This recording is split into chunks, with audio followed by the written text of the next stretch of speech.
আজ সোমবার বিমান বাহিনীর প্রশিক্ষণ বিমান দুর্ঘটনায় পতিত হয় এবং উত্তরার একটি স্কুলে সেই বিমান আঘাত হানে এবং এ পর্যন্ত যে খবর অনেকেই দগ্ধ হয়েছেন। এ পর্যন্ত যে খবর তাতে দেখা গেছে যে ৩ জন মারা গেছেন এবং এই যে শিশু যারা আছে তাদের এই যে ভয়াবহ অবস্থা, তাদের পরিবারের যে ভয়াবহ অবস্থা, এটার জন্য সবাই সহযোগিতার জন্য এগিয়ে আসবেন, সবাই প্রার্থনা করবেন। সেটা রেখে অনেকেই দেখছি যে ফেসবুকে, সোশ্যাল মিডিয়ায় দগ্ধ মানুষের বীভৎস ছবি পোস্ট করতেছেন।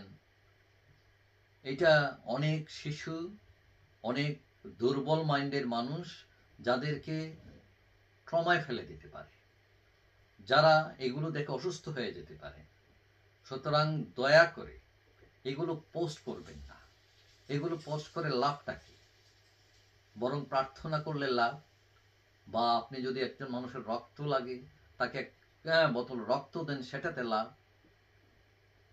তো আমাদের একটু সাবধান হওয়া দরকার যে মানুষের এই বিপদের সময় আপনি এই সব পোস্ট দিয়ে টাকা পয়সা কামাবেন, লাইক কামাবেন, এটা